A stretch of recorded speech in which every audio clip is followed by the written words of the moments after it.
दोबारा से हम अपने आप को खुदावंद के ताबिया करेंगे, खुदावंद के हाथों में देंगे, ताकि हम जिस तरह से पहले सेशन के अंदर हमने कसरत से बरकत पाई, उसके मसा को हमने रिसीव किया, इसी तरह से कसरत से सेकंड सेशन जो है खुदावंद के जलाल से मामूर होकर हम सबको ब्लेस करें। आमीन। और खुदा का खादम, खुदा का दास जब यहाँ पर खुदावंद की आवाज हम तक पहुंचाए, खुदावंद का पाक रूह कसरत से उनके दरमियान काम करें। हालेलुया। अपनी आंखों को बंद करें, अपने सर को खुदावंद की हुजूरी में झुकाएं, रेडी करें अपने आप को तैयार करें।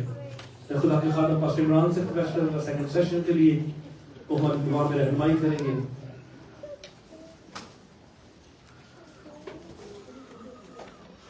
हालेलुया। आइए अपनी आंखों को बंद करें और खुदा की हुजूरी को महसूस करें जो हमारे दरमियान में मौजूद है। आइए शुक्रगुजारी करेंगे खुदा की हुजूर पहले सेशन के लिए, और दूसरे के लिए हम दुआ करेंगे कि खुदा का रूह उसी मसा से हमें भरे और उसी जोर और कुदरत के साथ खुदा का कलाम नाज़िल हो जो बंधन और जुओं को तोड़े, जो अपनी अनॉइंटिंग से हमें भरे।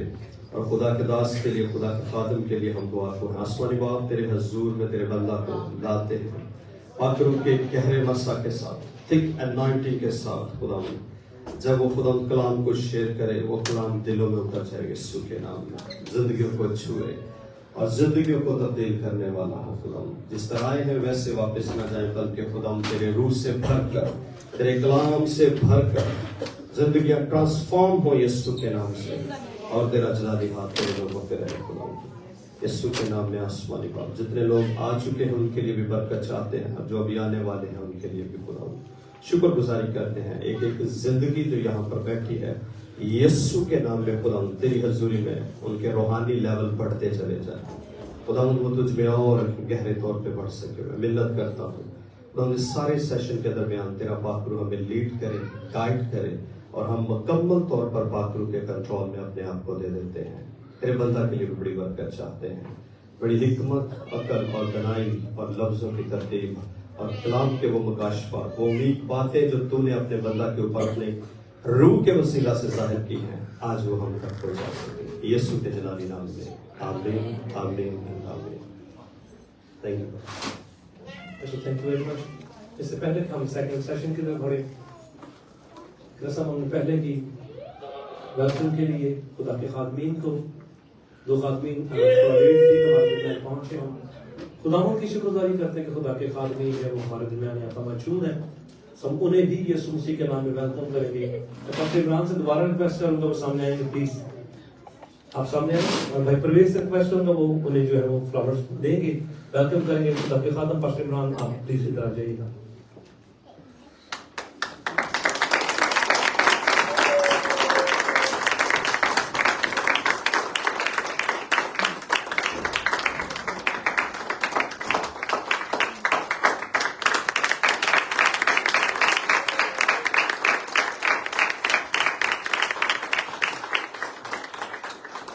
इसी तरह से हमारे दरमियान खुदा के खादम पास्टर सलमान जॉर्ज यहाँ पे हैं, उनसे भी रिक्वेस्ट करूंगा प्लीज आप भी सामने आए।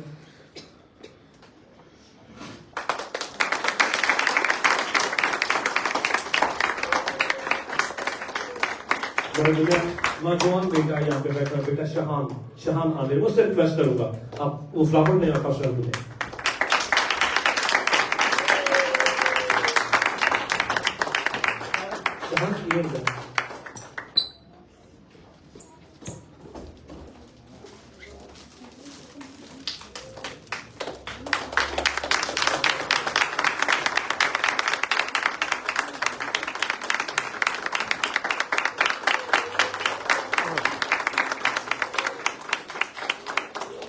अभी जो फर्स्ट सेशन में सीखा, किसी को याद है क्या था मेन वर्ड्स पढ़ा गया, क्या सीखा है?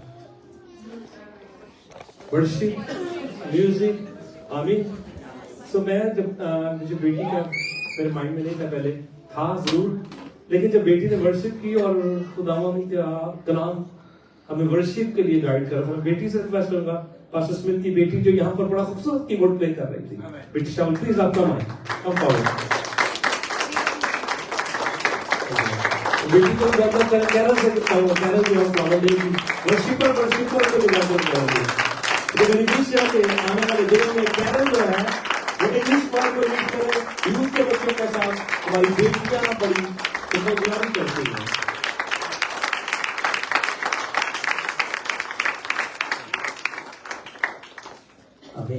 हालेलुया, हम तैयार हैं। Praise Lord, praise Lord. खुदा की खादत के लिए, खुदा के कलाम के लिए जोरदार तारीफ दें। पास में खालसा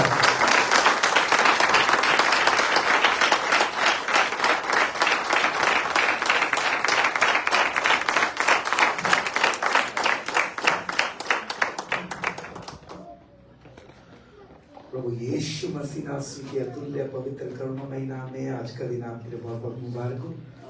साथ वाले व्यक्ति को देखिए, मुस्कुराइए और कहिए आज का दिन मुबारक हो।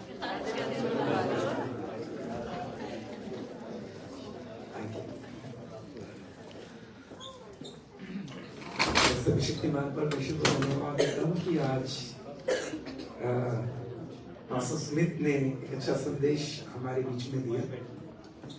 कल रात भी उन्होंने एक बहुत अच्छा संदेश जो है वचन में से उन्होंने बड़ी गहरी बात रात को शेयर किया। हम सब बहुत ऐसे हमने आशीष को पाया और इसके साथ साथ मैं प्रभु को धन्यवाद देता हूँ। यहाँ पर जितने भी पासवान हैं, पास्टर रॉबिन का नाम मैं पढ़ सकता हूँ, यहाँ पास्टर इमरान जी का नाम पढ़ सकता हूँ, पास्टर सुमन का नाम पढ़ सकता हूँ, पास्टर स्मिथ का नाम पढ़ सकता हूँ। प्रभु के नाम की स्तुति हो। और भी बहुत से प्रभु के श्रेष्ठ चुने हुए सेवक यहाँ उनके जीवन के लिए प्रभु को धन्यवाद देते। सबसे पहले आए पिता पुत्र पवित्र आत्मा के लिए जोर से तारीफ दें। प्रभु को धन्यवाद, जोर से तारीफ दें। पवित्र आत्मा के लिए जोर से तारीफ दें। प्रभु के श्रेष्ठ दास को हमारे मध्य में उनके लिए जोर से तारीफ दें। प्रभु को धन्यवाद।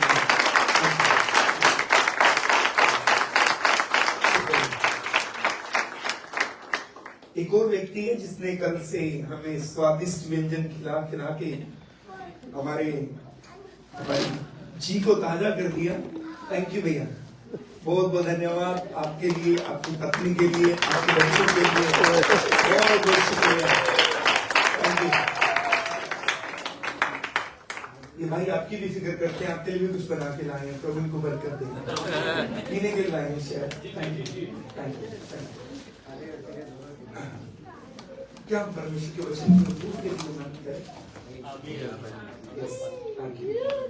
एक अच्छा संदेश अभी हमारे बीच में प्रभु के श्रेष्ठ दास ने बोला और मैंने व्यक्तिगत विधि से आशीष को पाया। पास्टर स्मिथ प्रभु को बहुत प्यार करते हैं। मुझे अभी भी याद है पास्टर स्मिथ जब नर्सिंग करते थे, अपने इन्होंने स्कूलिंग कंप्लीट किया, उस समय इन्होंने चर्च को ज्वाइन किया। नर्सिंग में जब ये आए, दोनों पति पत्नी ने चर्च को ज्वाइन कर लिया। तब ये दोनों पति पत्नी नहीं थी, है ना। और मुझे अभी भी याद है जब ये एक जवान लड़का था, मैं इनके पड़ोस में मैं तब रहा करता था। ये हमारे नेबर थे, या मैं इनका नेबर हूँ, ये जाना कह सकते हैं। हम तब पास्टर स्मिथ के पड़ोस में रहते थे। तब शायद ये 5th या 6th क्लास में थे। अपनी स्कूली एजुकेशन में 5th या 6th क्लास में रहा करते थे। और इनकी अच्छी बात थी, ये रात को 7 बजे के बाद अपने घर का द्वार बंद कर देते और 5 बजे उठ के सुबह साइकिल चलाते थे। इनके पेरेंट्स 7 बजे के बाद बच्चों को अलाउ नहीं करते थे घर से बाहर जाओ, सुबह 5 बजे उठ के साइकिल चलाओ। सो हम इनके पड़ोस में रहते थे और प्रभु का धन्यवाद, तब से हमारे एक अच्छा रिश्ता है। प्रभु के नाम की स्तुति हो। बहुत वफादार इंसान है। पंजाब में शालोम फेलोशिप चर्च में इन्होंने कई साल तक जो वर्शिप लीडर के रूप में काम किया। प्रभु के ठहराए समय पे प्रभु ने इंग्लैंड लेकर आए। अभी वहाँ रिन्यूअल चैपल के मुख्य प्रीस्ट हैं। प्रभु के नाम की स्तुति। इनके पापा जी लुधियाना में हमारे चर्च के आए हैं। उनके जीवन के लिए प्रभु को धन्यवाद देते हैं। बहुत अच्छा संदेश आपने सुना। आप में से कईयों ने आज पश्चाताप भी किया होगा। प्रभु, मैं ये देह को आपका मंदिर नहीं बना पाया, मुझे इसके लिए क्षमा करें। आप में से कईयों ने आज डिसाइड किया होगा कि मुझे परमेश्वर की खालिश से आराधना करनी है, अब में से कईयों ने बहुत से फैसले लिए होंगे। मैं विश्वास करता हूं कि आप में से कईयों ने वचन सुनते सुनते निर्णय लिया होगा, जो प्रभु के दास बता रहे हैं वो मेरी जिंदगी के बारे में बोल रहे हैं, और आज से मेरी जिंदगी ऐसी होनी चाहिए जैसे वो बता रहे हैं। आप में से कईयों ने, मैं ऐसा विश्वास करता हूं, मेरे व्यक्तिगत विश्वास है, आज उन्होंने डिसाइड किया कि मुझे एक अच्छा आराधक बनना है ना, एक अच्छा वर्शिपर बनना है। एक डीप उन्होंने वर्शिप के ऊपर हमें सिखाया, ऑलरेडी पश्चाताप हो चुका है, उन्होंने शेयर किया हमसे, क्यों ना हम एक कदम और आगे चले। हालेलुया। में से कईयों ने आज जब वचन सुन रहे थे तो मैं भी यहाँ बैठा बैठा सोच रहा था कि कुछ बातें ऐसी हैं जो हर एक को छूती हैं। तो हमने कईयों ने डिसीजन लिए कि आज के बाद ये देव प्रभु का मंदिर है ना, इसमें उसकी मर्जी पूरी हो, इससे उसकी इच्छा पूरी हो, है ना? क्यों ना मैं एक कदम और आगे हम लोग वचन की तरफ जाए। मेरे प्रियो, अगर आप परमेश्वर के पवित्र वचन में से मरकुस रचित सुसमाचार, हम 3 आयतों को पढ़ेंगे, उसके बाद हम आज के वचन के ऊपर मनन करेंगे। हमारे पास 35 से 40 मिनट है और समय से चलना चाहिए। मरकुस रचित सुसमाचार 10 अध्याय और उसके 46 पद से अगर आप इसको देखेंगे, 46 पद से अगर आगे आप इसको पढ़ें, कुछ आयतें पढ़ें। Mark chapter 10 from verse 46. Yes.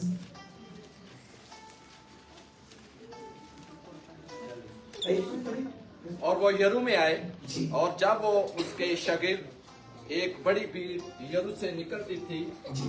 तो तमारी का बेटा बरतमाई अंधा फकीर राह के किनारे बैठा हुआ था, और ये सुनकर के यीशु नासरी है, चला चला कर कहने लगा, ए इब्ने दाऊद, ए यीशु मुझ पर रहम कर। और बथेरों ने उसे डांटा कि चुप रह, मगर वो और भी ज्यादा चिल्लाया कि ए इब्ने दाऊद, मुझ पर रहम कर। यीशु ने खड़े होकर कहा, उसे बुलाओ। बस आमीन। 2 इतिहास 20 अध्याय, और इसका अगर आप पढ़ेंगे 2 इतिहास 20 अध्याय और उसका 21 पद को अगर आप पढ़ेंगे, है ना? दूसरा इतिहास 20 अध्याय 21 पद। यस, चैप्टर 2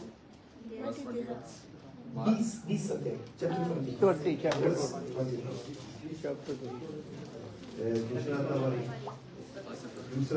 दूसरा तवारी चैप्टर 20 20 अध्याय 21 पद। Yes, chapter 20 or verse 21. दूसरा तवारी।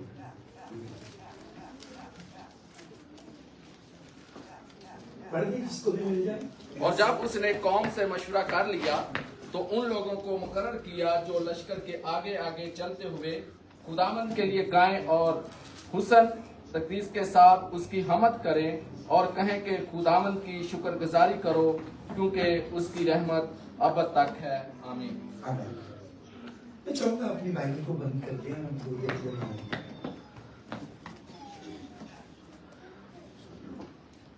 अपनी बाइबल्स को बंद कर दें, हम आगे देखें। और छोटा सा संदेश है, लेकिन मैं चाहता हूँ कि इसके ऊपर थोड़ी देर के लिए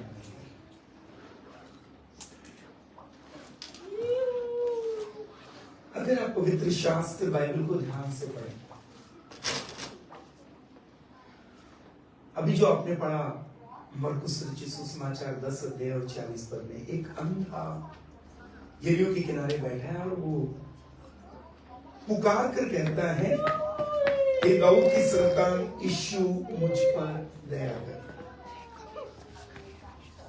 लोगों ने उसे चुप कराया, उसने कोई वर्ड चेंज नहीं किया, बस एक ही पहले से थोड़ा ऊंचा बोलना शुरू कर दिया, हे दाऊद की संतान यीशु मुझ पर दया कर।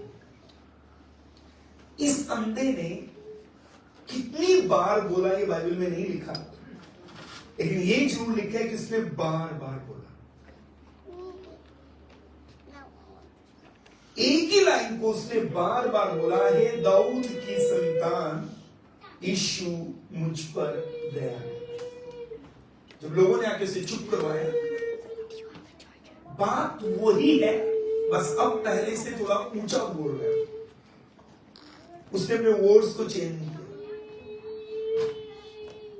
आपने 2 इतिहास में पढ़ा, यहोशापात राजा जब युद्ध के लिए जाते हैं तब वो अपनी प्रजा के साथ, अपने लोगों के साथ सम्मति करते हैं, प्लान करते हैं, और एक ही लाइन को घर से निकलने से लेकर युद्ध भूमि तक जाने तक, जहां उन्होंने लड़ाई लड़नी है, एक ही लाइन को उन्होंने अपने घर से निकलने से लेकर वहां तक बोला, और वो लाइन थी, यहोवा का धन्यवाद करो क्योंकि उसकी करुणा सदा है। यहोशापात के पुरखाओं में दाऊद आते हैं। जब आप यीशु मसीह की वंशावली पढ़ते हैं तब पता चलेगा कि यहोशापात के पुरखाओं में दाऊद आते हैं, और बाइबल में सबसे अधिक भजन दाऊद ने लिखे। वो एक राजा है।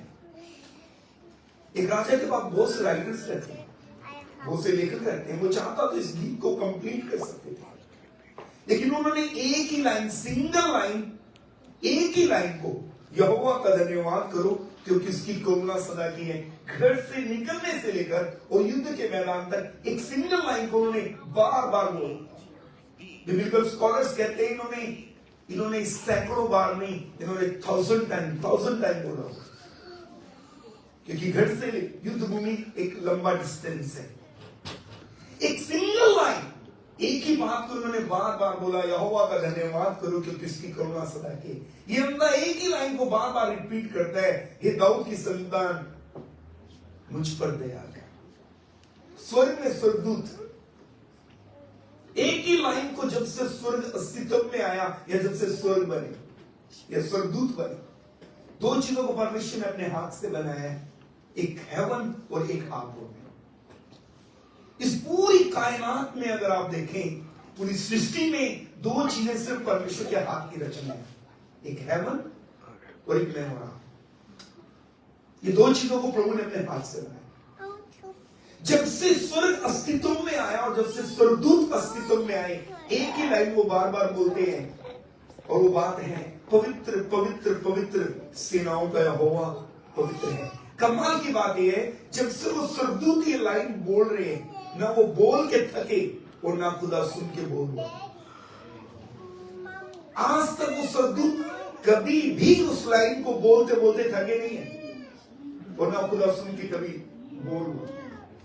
जब आप हेवन में जाएंगे, इसके बाद भी आपको कई गीत मिलेंगे। अगर आप रेवलेशन पढ़ेंगे तो आपको पता चलेगा, हेवन में मूसा का गीत मिलेगा। लिखा था, मैंने एक बड़ी भीड़ को देखा जो मूसा का गीत गा रहे थे। हेवन में एक मूसा के द्वारा लिखा गया गीत भी गाया जाएगा। लेकिन कमाल की बात यह है, ये अंधे ने एक ही लाइन को बार बार बोला। यहोशापात अपनी प्रजा के साथ एक ही लाइन को बार बार रिपीट करते हैं। स्वर्ग में स्वर्गदूत एक ही लाइन को बार बार बोलते हैं। बिल्कुल ऐसा क्यों है? इन्होंने आगे कुछ क्यों नहीं बोला?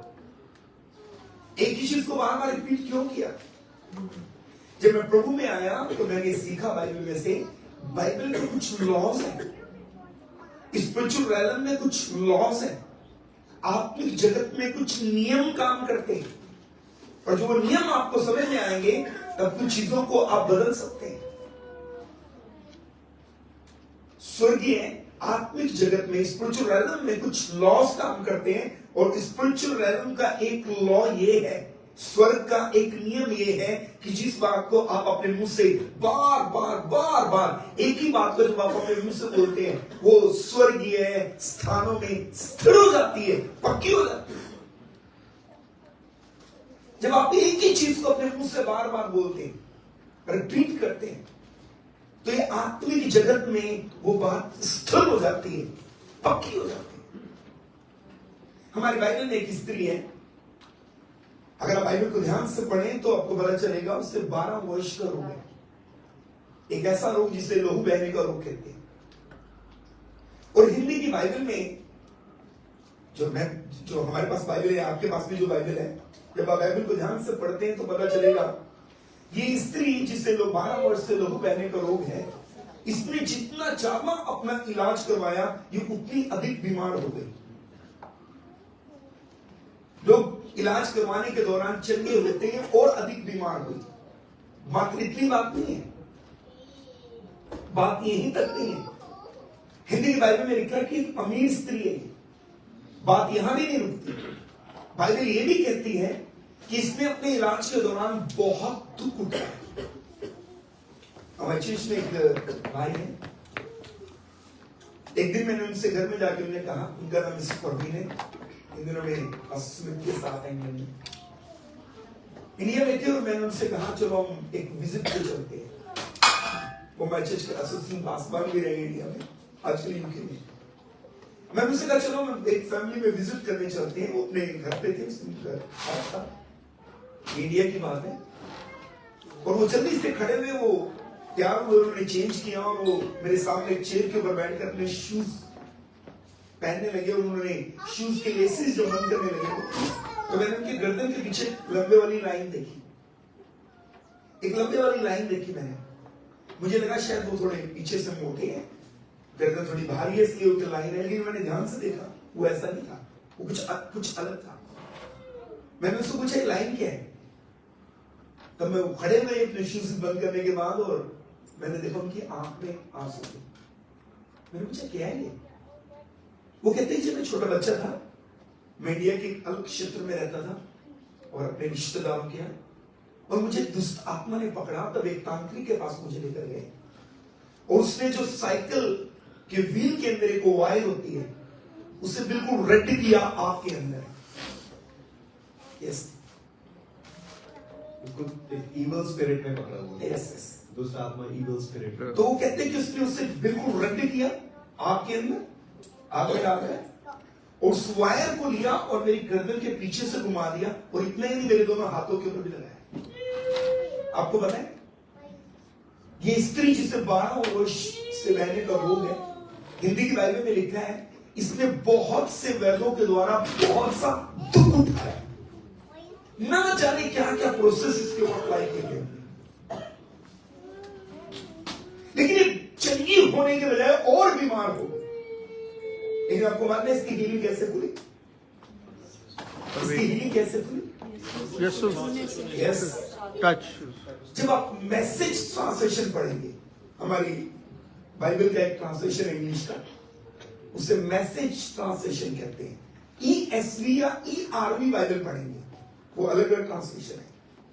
ERV, ESV या मैसेज ट्रांसलेशन, इन तीनों ट्रांसलेशन को अगर आप इकट्ठा करें, मैसेज, ERV, ESV, तीनों बाइबल के ट्रांसलेशन को अगर आप कंबाइन करें और फिर एक लाइन निकालें, तो ये लाइन निकलती है, वहां लिखा है वो स्त्री बार बार खुद से कहती थी, वो स्त्री बार बार खुद से कहती थी, अगर मैं यीशु के पीछे से जाऊं, उसके वस्त्र जो यहूदी लोग एक कपड़ा पहनते हैं अपने कंधे में रखते हैं, और उसके एंड में डोरियां लगी होती है, उसमें धागे होते हैं। मैसेज ट्रांसलेशन कहता है वो स्त्री ये कहती थी, अगर मैं यीशु के पीछे से जाऊं और उसकी उस डोरी के एक धागे को अपनी सिंगल उंगली से, फिंगर से जाके टच भी कर लूंगी ना, तो भी चंगी हो जाएगी। और लिखा है वो बार बार अपने आप से कहती थी, वो खुद से कहती थी और बार बार कहती थी। याद रखना, उसने जीसस से जाके बात नहीं किया, उसने यीशु से बात नहीं किया। एक्चुअल में इस स्त्री ने यीशु के उस वस्त्र के डोरी के धागे को छूने से पहले अपनी चंगाई अपने घर में कंफर्म की थी। सरदूत स्वर्ग में एक ही लाइन बार बार बोलते हैं, वो अंधा एक ही लाइन को बार बार बोलता है, यहोशापात एक ही लाइन को बार बार बोलते हैं, ये स्त्री एक ही लाइन को बार बार बोलती है। एक सिद्धांत है, जिस चीज को आप अपने मुंह से बार बार बोलते हैं, वो आत्मिक जगत में आपके लिए स्थिर हो जाती है, पक्की हो जाती है, वो आपके लिए पक्की हो जाएगी। ये बड़ी अद्भुत बात है, ये बड़ी हैरान करने वाली बात है। हमारी बाइबल में बार बार का सिद्धांत काम करता है। एलिया कार्मेल की चोटी पे है, अपने सेवक को कहते हैं जाके चढ़ के ऊपर पहाड़ी के ऊपर देख। उसका सेवक जाता है, समुद्र की तरफ देखता है, वापस आके कहता है कुछ नहीं है। एलिया ने कहा 7 बार जा। बार बार जा। एलिशा के पास एक राजा आया। एलिशा अपने लास्ट डेज के अंदर है, अंतिम दिनों में वो अपनी सेवा का कार्य पूरा करके प्रभु के पास जाने वाले। एक राजा आया और बाइबल कहती है कि एलिशा ने उससे कहा खिड़की खोल। उसने खिड़की खोली। एलिशा ने उसके हाथों के ऊपर हाथ रखा, उसका तीर लिया, उसका धनुष लिया और जमीन के ऊपर छोड़ा। उसने कहा दोबारा ले और इसे जमीन के ऊपर मार। उसने एक बार मारा, दो बार मारा, तीन बार मारा और वो रुक गया। एलिशा बहुत गुस्सा हुआ। एलिशा कहता तू रुक क्यों गया? तुझे तो बार बार मारना चाहिए था। अब तू बार बार मारता, अपने दुश्मन का अंत ही कर देता। इसका अर्थ ये है, बड़े ध्यान से सुना, पुराना नियम नए नियम की शैडो है। इसका अर्थ ये है, हमारे मुंह के शब्द भी अपना काम करते हैं। जब आप बार बार बार बार बार बार बार बार एक चीज की घोषणा अपने मुंह से करते हैं, यकीन अंत तो आपके लिए हो ही जाएगा। कोई कहे आमीन? आमीन। कोई हाथ लाकर कहे आमीन? आमीन। हमारी बाइबल में एक सिद्धांत काम करता है, उससे कहते हैं लगातार का सिद्धांत। मैं जानता हूं एक नई टीचिंग है, इसलिए कुछ चीजें इतनी जल्दी स्पष्ट नहीं होंगी। मकली से में लुधियाना के अंदर एक बहन है। एक दिन उस बहन ने, और यहाँ 2 सर्विस होती है, लुधियाना से कुछ बच्चे हैं। थैंक यू, आप आए, थैंक यू, आपका धन्यवाद। मैं पासिंग से आपको इंट्रोड्यूस कराऊंगा बाद में। Thank you. कलीसिया में एक बहन है और वो एक नॉन क्रिश्चियन परिवार से है। और एक दिन वो बहन मेरे पास आकर मुझे कहती है, 2 सर्विस होती है। पहली सर्विस 9:30 बजे शुरू होती है और 12 बजे से रहती है। दूसरी सर्विस 12 बजे से लेकर के लगभग 2-2:30 बजे तक चली जाती है। मैं पहली सर्विस के बाद और सेकंड सर्विस के बीच में चर्च का ऑफिस बने, वहां चला जाता हूँ।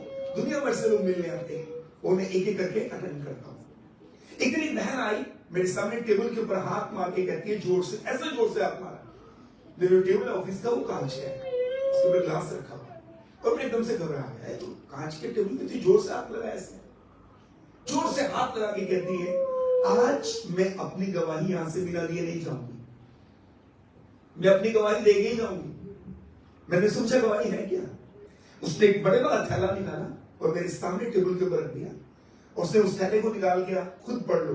मैंने पहली रिपोर्ट निकाली और उसको जब मैंने पढ़ा तो उसमें लिखा था कि इस बहन की कोख के अंदर जो बच्चा है उसका नेजल बोन एब्सेंट है।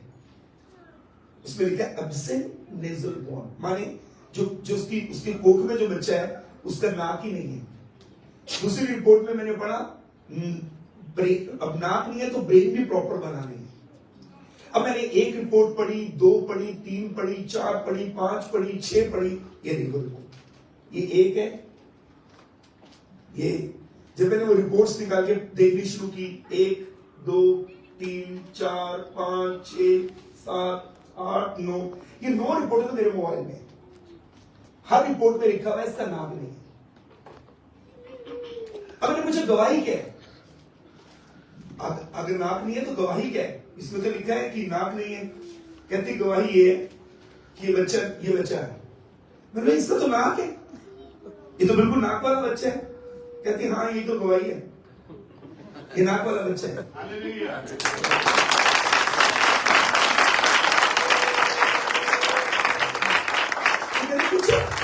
तो गवाही क्या है? तो उसने मुझे मेरे पास बिल्कुल करीब आके बोला, आप मुझे पहचानते नहीं।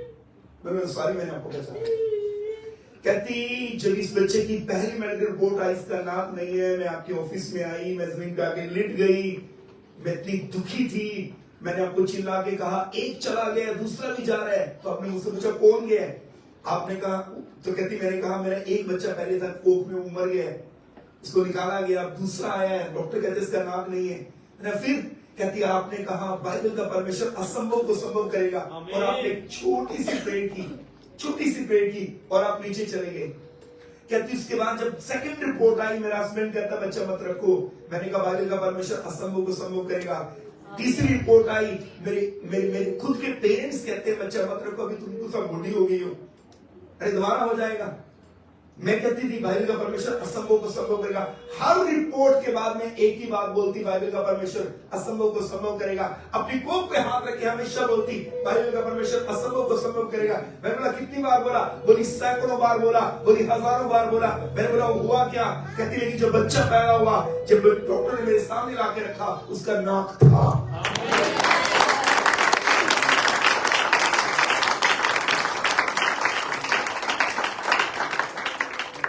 जब बच्चा पैदा हो तो नाक के साथ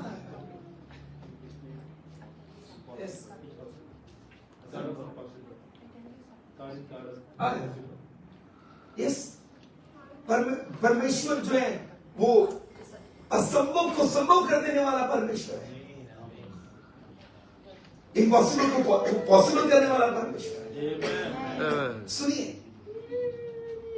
वो कहते मैंने सैकड़ों बार बोला, मैंने हजारों बार बोला, एक ही बात को बोला। मैं कुछ कहना चाहता हूं आपको, एक सिद्धांत काम करता है बाइबल में, और वह लगातार का सिद्धांत। अगर आप कभी पंजाब आएंगे, हमारे पास एक बहन है जिसको 51 साल की उम्र में एक बेटा हो, उसके सर के बाल सफेद है।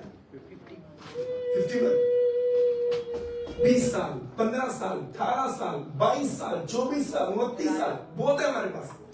कारण हर बहन को मैं एक ही बात कहता हूं, आज आपके लिए प्रार्थना हो चुकी है, एक बार प्रे कर दी गई है, अब अपनी कोख पे हाथ रखो और प्रतिदिन अंगीकार करो, प्रभु धन्यवाद इस कोख में बच्चा है। बोलो धन्यवाद प्रभु इस कोख में बच्चा है। प्रतिदिन बोलो, प्रतिदिन बोलो, प्रतिदिन बोलो। एक सिद्धांत काम करता है हमारी बाइबल में, लॉ है, और वह लगातार का सिद्धांत। कोई गया आमीन? आमीन। अब धीरे बोले, जोर से कहें आमीन। आमीन। बोलिए हालेलुया, हालेलुया। बोले यीशु के नाम की यस, यस। बहुत अच्छे आप तो बहुत अच्छा रिस्पॉन्स करते हैं। यस, इसमें धरती का सबसे बड़ा रिवाइवल इंडिया के अंदर है, पंजाब में। आप आके देखिए, वहां पे आपको लोग एकड़ों जमीन ले लेते हैं, उसके अंदर टेंट लगा के आराधना शुरू करते हैं, ओपन खेत ले लेते हैं, उसमें वर्शिप शुरू करते हैं। पंजाब के लोग इधर बैठे, अब संकुल जी के आगे देखिए, प्रॉफिट विजेंद्र जी के आगे देखिए, पास्टर हफीजुल जी के आगे देखिए। अरे सैकड़ों सैकड़ों सैकड़ों सैकड़ों लोग वहां हर संडे, हर मीटिंग्स में हजारों लोग, लाखों लोग वहां बंदगी करने के लिए आते हैं। मैं हमले आपको कुछ कहना चाहता हूं, सुनिए, एक सिद्धांत काम करता है, और वो सिद्धांत है लगातार का सिद्धांत। कोई कहे आमीन? आमीन। जो चीज को आप बार बार बार बार अपने मुंह से बोलते हैं, वो आत्मिक जगत में आपके लिए स्थिर हो जाती है। लेकिन एक कमाल की बात आपसे शेयर करना चाहता हूं, इससे पहले हम आगे बढ़े। ये सिर्फ बार बार बोलने से कोई लाइन को कुछ नहीं होने वाला। अगर आप कहें ना कि मैं कोई भी बात को बार बार बोलूं, अगर ऐसा था कि एक ही बात को बार बार रिपीट करने से वो हो जाएगा, तो ठीक है, फिर तो हमें अपने पापों से क्षमा मांगने की आवश्यकता नहीं, और हम हर रोज सुबह उठ के बोले 10 बार मैं स्वर्ग जाऊंगा। हमें अपने पापों से क्षमा मांगने की आवश्यकता नहीं है, और प्रतिदिन मॉर्निंग में उठ के 10 टाइम बोलो मैं तो एक दिन हेवन में होऊंगा, ऐसा नहीं है। ये बार बार अकेला सिर्फ बार बार बोलने से कुछ नहीं होगा। लेकिन मैं बताता हूं होगा कैसे। सुनिए, इस वचन को लेकर बार बार घोषणा करें, वचन को लेकर बार बार घोषणा करें, इसकी आयतों को लेकर बार बार बोलना है, इसकी आयतों को लेकर अपने ऊपर घोषणा करनी है। आप जब अपनी मां के गर्भ में नहीं भी आए थे, सिर्फ हेवन में परमेश्वर के प्लान में थे, तब से लेकर जब तक आप इस पृथ्वी के ऊपर हैं, परमेश्वर ने आपके लिए, आपकी प्रत्येक परिस्थिति के लिए आपको इसमें एक प्रॉमिस दी है। जब मैं मेरी मां के गर्भ में भी नहीं आया, सिर्फ हेवन में उसके प्लान में था, तब से लेकर जब तक मैं इस पृथ्वी के ऊपर हूं, परमेश्वर के पास मेरी हर परिस्थिति के लिए एक प्रॉमिस है। और कमाल की बात है, वो प्रॉमिस उसने इसमें लिख के दिया है मुझे, और वो मेरे लिए है, और वो आपके लिए है। आपको उन प्रोमिसेस को लेना है, उन वायदों को लेना है, और उन्हें अपनी लाइफ के ऊपर डिक्लेयर करना है, उसको अपनी लाइफ के ऊपर घोषित करना है, बार बार बोलना है, उसे कहना है ये मेरे लिए है। आपकी लाइफ में से आप किसी भी दौर से गुजरे, परमेश्वर का एक प्रॉमिस इसमें आपके लिए लिखा हुआ है। अगर आपने प्रभु को अपना जीवन दिया है, कोई जोर से कहे आमीन, कोई जोर से कहे आमीन। आपके लिए प्रॉमिस है, एक वायदा है। किसी भी परिस्थिति से गुजरे आप, इसमें आपके लिए प्रॉमिस है। अब आपको इसको अपने लिए क्लेम करना है। जब आप इसे लेकर बोलेंगे, शैतान के साथ वाले बोलो, बड़ा अच्छा बोला पास, मुझे अच्छा लगा। ओके, मेरे पीछे बोलिए, शैतान के पास एक चीज का हल नहीं है। हल समझते हैं? कोई चीज को सॉल्व नहीं कर सकता। हमारे पंजाब की लैंग्वेज में कह सकते हैं तोड़। ये सही है? ये वर्ड सही ना? पंजाबी नहीं आती मुझे, लेकिन क्या ये शब्द सही है? सहमत है? शैतान के पास एक चीज का तोड़ नहीं है, हल नहीं है, और वो है कलाम। इसके आगे कुछ नहीं बोल सकता वो। जब यीशु की परीक्षा की शैतान ने, प्रधान सुना आपके काम आने के बाद, पहला सवाल क्या किया? ये पत्थर से कहे लिखा है, तू कहेगा तो हो जाएगा। यीशु ने आगे से आंसर क्या किया? ये भी लिखा है, इंसान केवल रोटी से ही जीवित नहीं रहेगा, हर एक वचन से जो परमेश्वर के मुंह से निकल। शैतान ने फिर बोला, सारी दुनिया का वैभव दिखा के, क्या बोला? मुझे अपने आप को ऊपर से गिरा रहे, अपने आप को ऊपर से गिरा रहे। लिखा है उसमें, दूध तेरे को हाथों हाथ उतारेगा। यीशु ने क्या बोला? अपने प्रभु परमेश्वर की परीक्षा न करना, ये भी लिखा। शैतान ने क्या बोला? सारी दुनिया का वैभव दिखाकर मुझे सजदा कर, लिखा है मैं तुझे दे दूंगा। यीशु ने क्या कहा? ये भी लिखा है, तो अपने परमेश्वर को छोड़कर किसी और को सजदा। ओके, अब ध्यान से, बहुत जो मुझे समझ में आया, एक पर्सनल रेवलेशन जो मुझे समझ में आया बाइबल में से, वो ये था। ओ कितनी अद्भुत बात है ये, और इसने मेरी जिंदगी को बदला। मैं चाहता हूं आपके जीवन में भी कुछ हो जाए। बोलिए आमीन। याद रखना, जब शैतान ने यीशु को कहा पत्थर से रोटी बन जाए, जब यीशु ने कहा लिखा है, शैतान क्वेश्चन नंबर 2 पे गया। फिर क्वेश्चन नंबर 2 का आंसर यीशु ने बोला लिखा है, शैतान क्वेश्चन नंबर 3 पे चला गया। याद रखना, उसने बार्गेनिंग की, साहब अरे सेहत ठीक रहेगी तभी तो प्रभु का काम कर पाएंगे आप, थोड़ा सेहत का भी ध्यान रखा करो, रोटी भी जरूरी होती है। शैतान ने बार्गेनिंग किया, जैसे यीशु ने बोला लिखा है, वो क्वेश्चन नंबर 2 पे गया। जैसे यीशु ने लिखा है, वो क्वेश्चन नंबर 3 पे गया। जैसे यीशु ने बोला लिखा है, वो उसके आगे क्वेश्चन ही नहीं था। मैं आपको कुछ कहना चाहता हूं, शैतान के पास एक चीज का हल नहीं है, और वो है लिखा है। दुनिया में इसका हल नहीं है उसके पास, दुनिया में इसका हल नहीं है।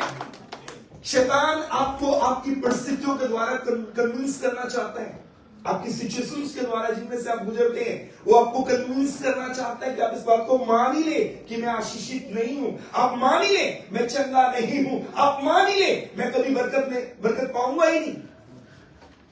आपको कन्विंस नहीं होना अपने परिस्थितियों को, उसके बाद सिर्फ आपकी परिस्थितियां हैं जिन्हें वो इस्तेमाल करता है इसे झुठलाने के लिए। शैतान के पास सिर्फ आपकी सिचुएशंस है जिससे आप गुजरते हैं, उसी को इस्तेमाल करता है इससे झुठलाने के लिए। लेकिन मैं आपको कहूंगा, बाइबल में लिखा परमेश्वर का हर एक वायदा सत्य है, हाँ और आमीन के साथ। कोई कहे आमीन। आपको यहां बने रहना है, लिखा है, लिखा है, लिखा है। जो इसमें लिखा है आपको उसके ऊपर विश्वास करना है। परिस्थितियां कुछ भी क्यों ना कहती रहे, हालात क्यों कुछ भी क्यों ना कहते रहे, आपको यहां बने रहना है, यहां क्या लिखा है, क्योंकि ये कभी बदलेगा नहीं।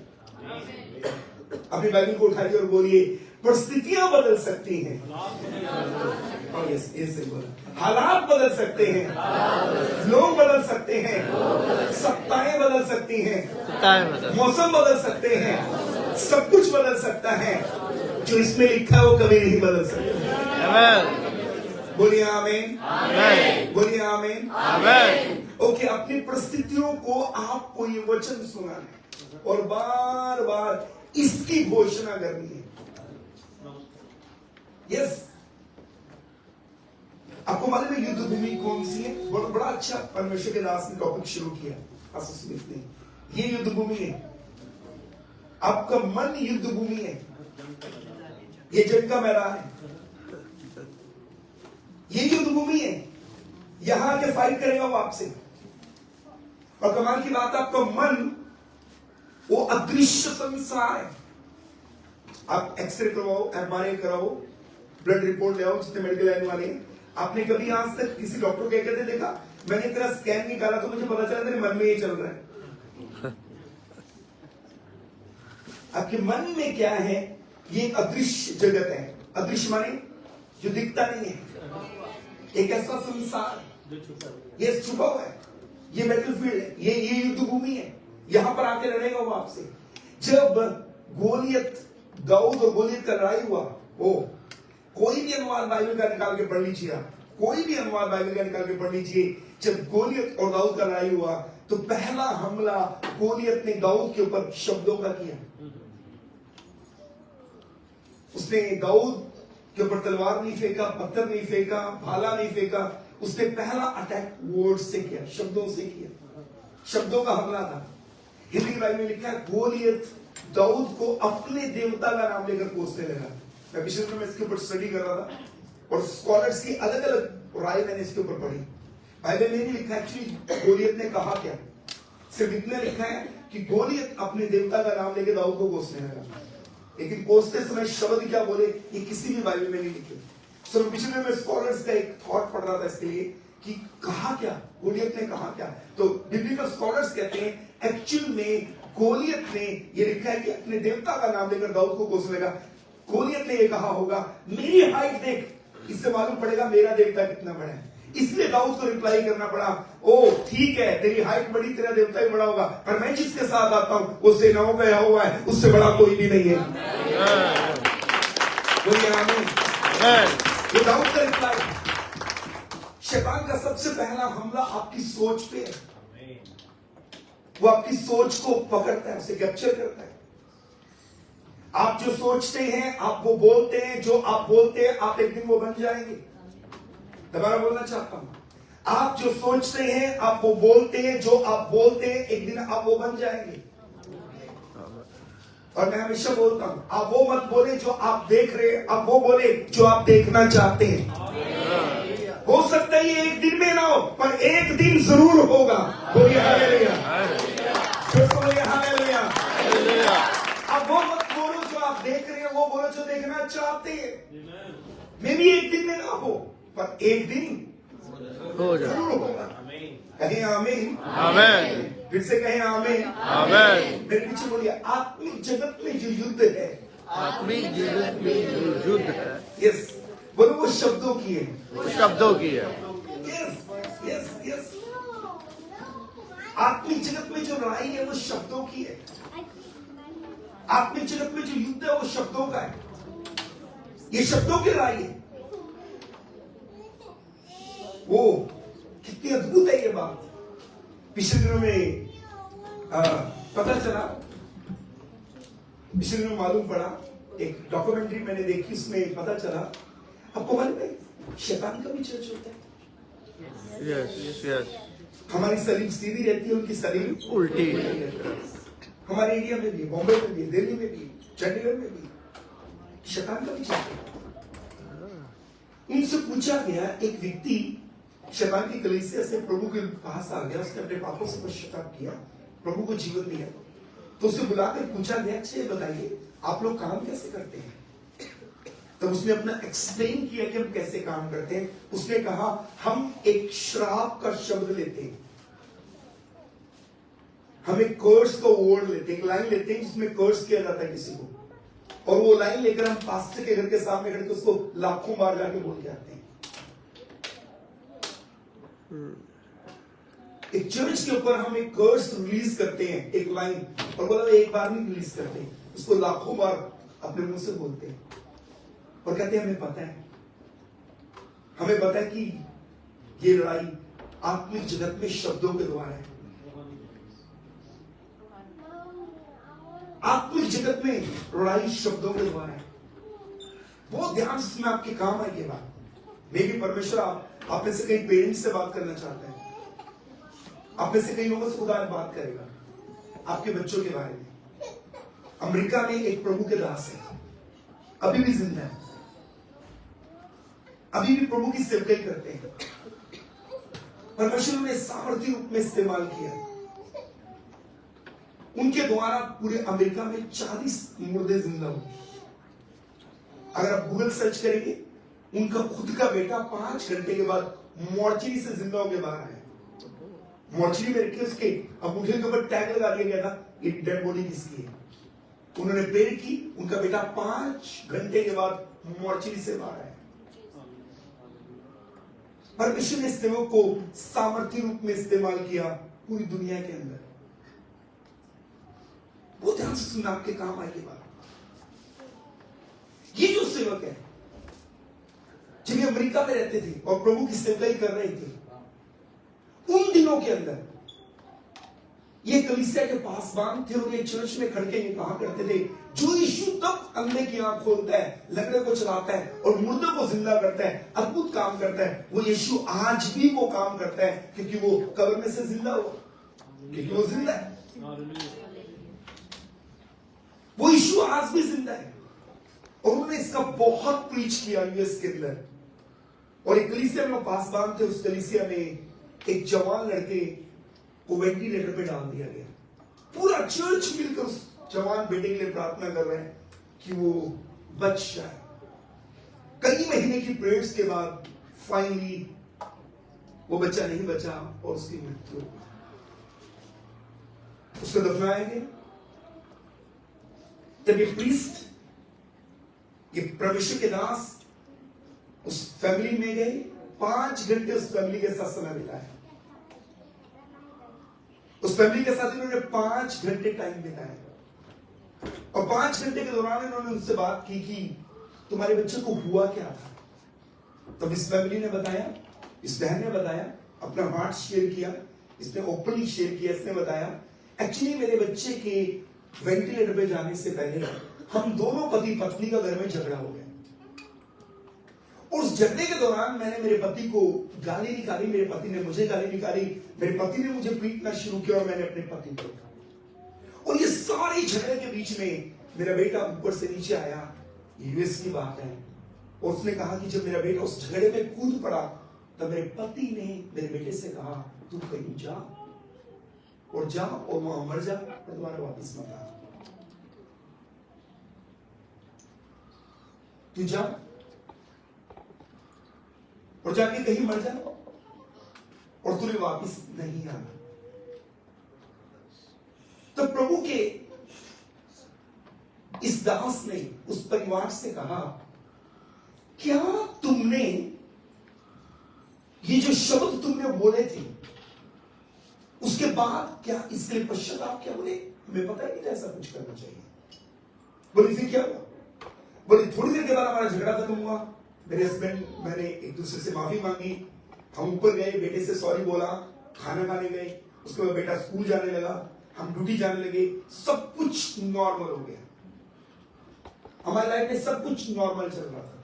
हम ड्यूटी करते, मेरा बेटा स्कूल में जाता, हम काम से वापस आते, अपनी फैमिली के साथ टाइम स्पेंड करते, खाना खाने बाहर जाते, शॉपिंग करने जाते। वो कहने लगे कि जब सब कुछ नॉर्मल चल रहा था, अचानक से एक दिन बेटा स्कूल से वापस आया। घर आते समय उसके फ्रेंड ने उसको कहा, क्या मेरे घर चलेगा? तो मेरा बेटा अपने दोस्त के साथ उसके घर चला गया। पूरी दुनिया में सबसे ज्यादा गन अमेरिका में घरों में पाई जाती है। तो बोलने लगा कि वो मेरा दोस्त, मेरे बेटे का दोस्त कहने लगा, मेरे पापा ने नया गन खरीदा, क्या मुझे दिखाओ? और वो बेटा गन निकाल के लाया और मेरे बेटे के हाथ में दिया। नया गन था, उसे मालूम नहीं था कैसे चलाना है। उसे घुमाने लगा, उसके हाथ से बटन दबा और गोली मेरे बेटे के गले से निकल गई। उसके बाद लगभग 3 महीने वो वेंटी पे रहा, डेथ बेड पे रहा और चला गया। तब परमेश्वर के इस सेवक ने,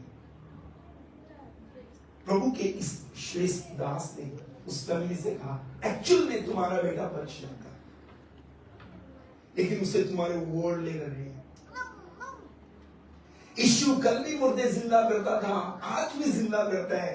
यीशु कल भी चमत्कार करता था, आज भी करता है। यीशु कल भी अंधे की आंख खोलता था, आज भी खोलता है। लेकिन तुम्हारा बेटा तुम्हारे शब्द उसे लेकर गए, तुम्हारे मुंह के वर्ड उसे लेकर चले गए।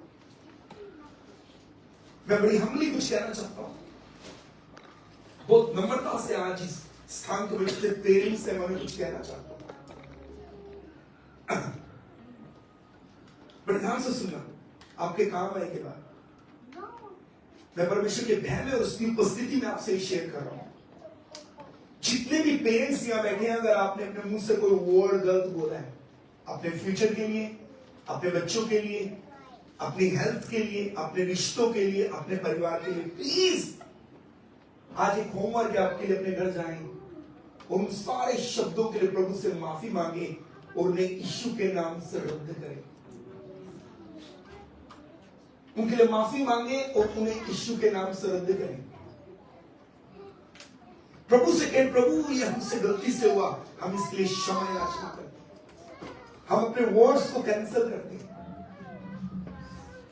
प्रभु तू हमें हम पे दया कर, हमें क्षमा कर, हम अपने शब्दों को वापस लेते हैं, इसलिए तो हमें क्षमा दे दे प्रभु।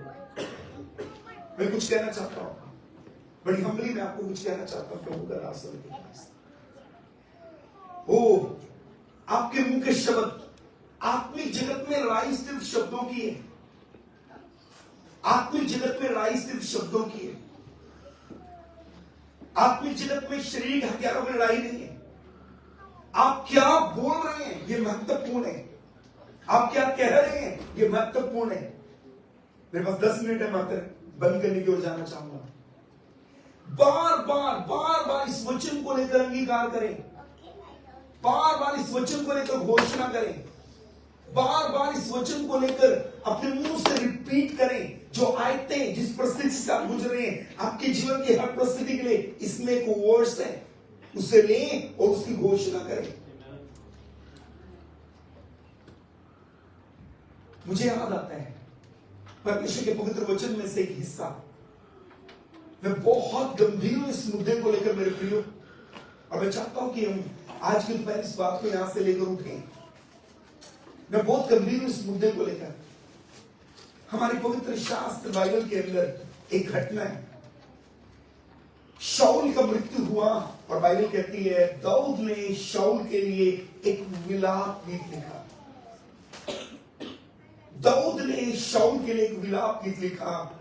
और जब आप 2 शामुएल की किताब जब अपने घर जाके आराम से पढ़िएगा, यस 2 शामुएल, जब आप दाऊद के उस विलाप गीत को पवित्र शास्त्र बाइबल में देखेंगे, शाऊल की मृत्यु के बाद, क्योंकि शाऊल और उनका बेटा जोनाथन एक साथ उनकी डेथ हुई, युद्ध में मारे गए।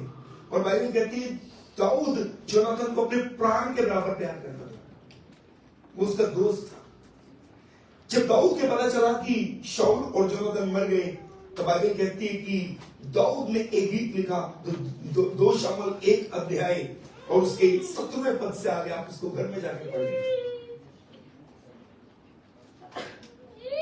2 शामुएल चैप्टर 1 वर्स 17 से आगे आप इसको अपने घर जाके पढ़िए। दाऊद जब अपने दोस्त जोनाथन के लिए और शाऊल के लिए जब गीत लिखता है, गीत लिखते समय उसके 21वें पद में उसको पता चलता है कि शाऊल और जोनाथन एक्चुअली में मर कहां गए हैं, तो उसे पता चला एक माउंटेन है, एक पहाड़ है जिसका नाम गिलबो है, और वो गिलबो नामक पहाड़ के ऊपर मरे। तब दाऊद ने अपने विलाप गीत में लिखा, हे गिलबो पहाड़ो तुम पर ओस न पड़े, न वर्षा हो, न भेंट के योग्य उपज वाले खेत पाए जाए, क्योंकि वहां शूरवीरों की ढालें अशुद्ध हो गई और शाऊल की ढाल बिना तेल लगाए रह गई। दाऊद ने 2 शामुएल चैप्टर 1 वर्स 21 में उसने एक कर्स रिलीज किया अपने मुंह से। उसने कहा वो गिलबो पहाड़ के ऊपर शाऊल और जोनाथन मरे, इसलिए आज के बाद उस माउंटेन के ऊपर कभी ओस ना आए, कभी बारिश ना आए, कभी हरियाली ना हो। 3000 ईयर्स के लगभग वो चले, 3000 साल के लगभग वो चले हैं। आज तक उस पहाड़ के ऊपर एक सिंगल ड्रॉप आसमान से ना तो बारिश का आया, ना तो ओस का आया, 1-2 इंच की हरियाली भी आज तक वहां पैदा नहीं। मैंने इसके ऊपर नोट्स बनाए हैं, मैं कई बाइबल कॉलेजेस के अंदर इसके नोट्स भेजता हूं। मैंने इसके ऊपर नोट्स लिखे हैं, मैंने इसके ऊपर पूरी स्टडी की है। इजराइल के लोग खेती बाड़ी करने में बहुत आगे हैं। उन्होंने गिलबो पहाड़ के ऊपर नई मिट्टी ले जाकर बड़े बड़े ढेर लगा दिए मिट्टी के और उसमें बीज डाला, उत्पन्न ही नहीं हुआ। तब उन्होंने एक नया काम किया, उन्होंने बड़े बड़े गमले लिए, उसमें पौधे लगाए और उनको बड़े बड़े ट्रकों में रखा और फिर वो पहाड़ पे लेकर गए। जैसे ही वो ट्रक फिर वो पहाड़ की बाउंड्री को जाके टच किए, पीछे रखे सारे पौधे सूख गए। अगर आपने बपतिस्मा लिया है, अपने पापों से पश्चाताप किया, अगर आप प्रभु को जानते हैं, अगर आप एक अभिषिक्त हैं, अपने मुंह के शब्दों को सही दिशा दें, क्योंकि वो आपके मुंह से निकलकर खत्म नहीं होंगे, वो जमीन पर गिरेंगे नहीं, वो पूरे होंगे। याद रखना, अगर दाऊद के शब्द 3000 साल हो चले, आज तक उस पहाड़ के ऊपर लगे हुए हैं और वहां 1 इंच हरियाली पैदा नहीं हुई, आसमान से एक सिंगल ड्रॉप बारिश का नहीं आया, एक ओस की एक बूंद भी आसमान से वहां नहीं आई, तो अगर आप एक अभिषिक्त हैं, अपने शब्दों को सही दिशा दें। आत्मिक जगत में लड़ाई शब्दों की है, वचनों को लेकर बार बार घोषणा करना है। बाइबल में एक सिद्धांत काम करता है और वो सिद्धांत है लगातार का सिद्धांत। बोलिए आमीन। आमीन। अरे आप लोग अगर कोई कह सकते हैं आमीन, आमीन। कोई कहिए praise the Lord, praise the Lord. फिर से कहिए praise the Lord, praise the Lord. एक सिद्धांत काम करता है बाइबल में और लगातार का सिद्धांत, बार बार वचनों को लेकर अपने मुंह से घोषणा करनी। एक लास्ट वर्ड बोल के बंद करूं। मेरे एक मित्र है, उन्होंने एक अच्छा सरमन दिया, प्रभु में एक अच्छे अगुवे हैं, उन्होंने एक बार शेयर किया। उन्होंने कहा एक बुजुर्ग व्यक्ति थे, एक बुजुर्ग व्यक्ति थे जिनकी उम्र लगभग कमजोर हो गई, काफी उम्र है, बच्चा कोई नहीं है, अपने की डेथ हो चुकी है, लेकिन बहुत अमीर है। अमीर मीन्स करोड़पति व्यक्ति है, बड़े बड़े फार्म हाउस, बड़ी बड़ी कंपनियां हैं, उनके पास महंगे वाली कारें हैं, बैंक बैलेंस है, ज्वेलरी है, बहुत कुछ है उनके पास, बहुत अमीर व्यक्ति है।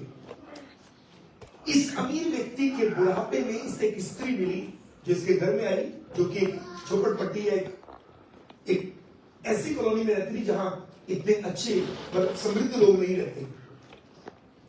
एक पुरानी बस्ती में एक छोटे से कमरे में रहने वाली एक स्त्री अमीर व्यक्ति के घर में आई और उस स्त्री ने इसे अपना भाई बना लिया। अब क्योंकि वो स्त्री बुजुर्ग व्यक्ति को अपना भाई कहती, वो भी ओल्ड है, वो बहन भी ओल्ड है, मे बी 70 या 75 की होगी, ये 90 के करीब थे। सिस्टर ने उसे अपना भाई बना लिया। जब कभी बीमार होता उसके माथे के ऊपर ठंडे पानी का पट्टी रखती, हर रोज उसका माथा चूमती, उसको चाय देती, उसकी केयर करती और ये दोनों भाई बहन इकट्ठे रहते। उसने इसकी अपनी बहन बना लिया।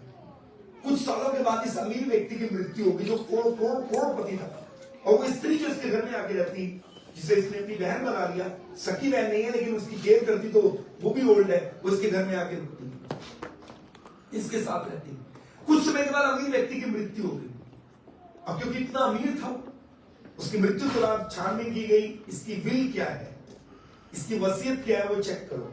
उसकी पूरी वसीयत चेक की गई, तब मालूम पड़ा उसने अपनी सारी करोड़ रुपए की संपत्ति का मालिक इस लड़की को बना दिया, बुजुर्ग औरत को बना दिया, जो इसकी बहन बनी हुई थी। सकी नहीं है लेकिन बनी हुई। कुछ सालों के बाद वो स्त्री, क्योंकि वो भी 70 के करीब थी, कुछ सालों के बाद वो स्त्री अपने पुराने बस्ती के घर में, जो उसका अपना खुद का छोटा सा कमरा था पुरानी बस्ती में, उसमें मरी भी गई, उसकी डेथ हो गई। तब उसके घर को छानबीन किया गया, उसकी डेड बॉडी को बाहर निकाला गया, वो मरी हुई मिली और उसे चेक किया गया कि मरी कैसे। तब पुलिस ने इन्वेस्टिगेशन करने के बाद बताया, कहते कि इसलिए मर गई क्योंकि इसके घर में खाने के लिए किचन में कुछ नहीं था, और वो वसीयत, करोड़ों रुपए की जो वसीयत है, उसने एक फोटो में फ्रेम करके दीवार के ऊपर टांग दी। करोड़ रुपए की वसीयत एक फोटो में फ्रेम करके दीवार पे टांगी हुई, और इसलिए मर गई क्योंकि घर में खाने के लिए कुछ नहीं। आपको नहीं लगता कई मसीहों का ऐसा हाल है? इतनी बड़ी वसीयत हमारे हाथ में इसको सुने आगे इतनी बड़ी वसीयत हमारे हाथ में, और तो भी हम कह रहे हैं मैं तो बीमार हूं। अरे घोषणा करो, लिखा है उसके कोड़े खाने से मैं चंगा हो गया हूं। बोलिए आमीन। बड़ी वसीयत हमारे हाथ में तो भी आर्थिक तंगी में है।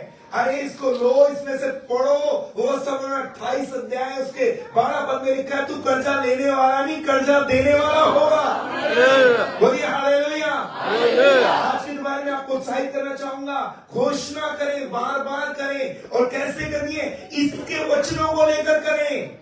कोई कहे आमीन। आमीन। जिनको समझ आया अगला अगर बोलिए आमीन। बार बार घोषणा करें, इसी लेकर करें। इसके वचन सत्य हैं, हाँ, और आमीन के साथ पूरे होते हैं। कोई कहे आमीन। आमीन। कितनों को समझ आ रहा है? कोई कहे आमीन। बाइबल में एक नियम है, जब आप बार बार एक चीज को अपने मुंह से बोलते हैं, वो आत्मिक जगत में स्थिर हो जाती है। इसके वचनों को लेकर, इसकी प्रतिज्ञाओं को ले लें, इसके प्रोमिसेस को ले लें, ये कभी बदलेंगे नहीं। और इसे बार बार अपनी लाइफ के ऊपर बोले। क्लास टेस्टिमनी शेयर करेंगे, मैं चाहूंगा उसके बाद पास्टर आगे आ जाए, दुआ करते। एक आखिरी गवाही, एक प्रीस्ट है, वो चर्च में गए और उन्होंने जाके वहां प्रीच किया, जैसे हम लोग इधर आए। प्रीचिंग के बाद जो लोकल पासवान है, उन्होंने चर्च के मुख्य जो उस दिन मेन स्पीकर थे, उनको इस प्रकार से कहा, हमारे शहर में चर्च का बेटा है, वो डेथ बेड के ऊपर है, हॉस्पिटल में पड़ा है। डॉक्टर तो कहते हैं कुछ नहीं है इसके अंदर, लेकिन फैमिली नहीं मानती, सिर्फ सांस चल रही है, ब्रेन भी डेड हो गया, बस सिर्फ सांस चल रही है उसकी। और डॉक्टर तो कहते हैं इसको अपने घर ले जाओ। क्या आप उसके लिए प्रेयर करने चलेंगे? कि जो गेस्ट स्पीकर आए थे ना, ये पासवान के साथ गए और जाकर उस बच्चे के लिए प्रार्थना की। जब वो प्रेयर करके हटे तो सामने उस जवान लड़के की बेड के साथ एक लड़की खड़ी। उन्होंने मुझे एक और बोले इनकी पत्नी है। तो गेस्ट स्पीकर ने उनको बोला, बेटा इधर आओ, अपने मुंह से बोलना है, यीशु के कोड़े खाने से मेरा पति चंगा हो गया। ये बोलने के बाद वो अपने घर चले गए। 2 साल के बाद वापस सेम सिटी में आए। उसी चर्च के प्रीस्ट ने कहा, पासवान आप एक बार हमारे चर्च के बच्चे के लिए प्रेयर करने गए थे डेथ बेड के ऊपर? बोले हाँ। बोले वो देखो चर्च के ऊपर, स्टेज के ऊपर गिटार बजा रहे हैं। अरे बोले ठीक हो गया? बोले हाँ। अरे बोले इसकी पत्नी भी थी, जवान लड़की। बोले हाँ, वो पीछे खड़ी है। बोले बुला के लाओ उसको। प्रीस्ट ने उनको बोला, बेटा जब मैंने तुम्हें कहा था कि ये कहना यीशु के कोड़े खाने से मेरा पति चंगा हो गया, तुमने कितनी बार बोला ये बात? उसने कहा कितनी बार? उसने कहा मैंने सैकड़ों बार बोला, मैंने हजारों बार बोला, मैंने लाखों बार बोला। बोले एक ही बात? बोले हाँ एक ही बात, एक ही लाइन, यीशु के कोड़े खाने से मेरा पति चंगा हो गया। बोले फिर क्या हुआ? बोले और बीमार हो गए। पर मैंने बोलना बंद नहीं किया, मैं बोलती ही रही। और एक दिन अचानक से ऐसा हुआ, उन्होंने आंख खोल ली और कुछ ही दिनों में उठकर वो अपने घर लौट कर आए।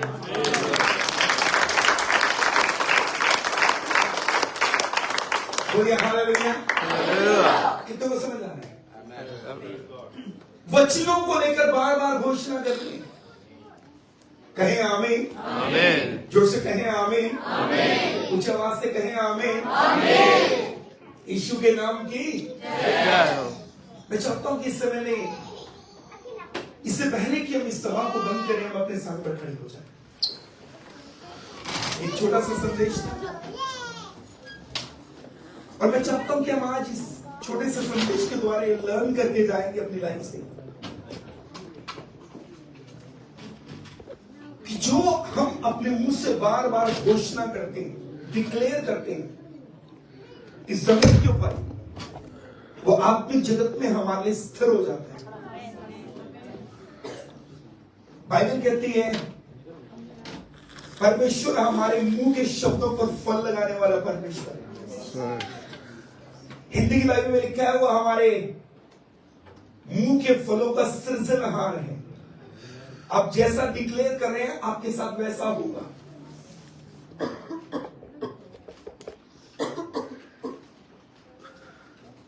परमेश्वर के पवित्र वचन में, पवित्र शास्त्र बाइबल में लिखा है, यहोशू ने इजरायलियों को बुला के कहा, तुम कब तक उस देश को अपने अधिकार में लेने में ढिलाई करोगे जो तुम्हारा परमेश्वर तुम्हें दे चुका है।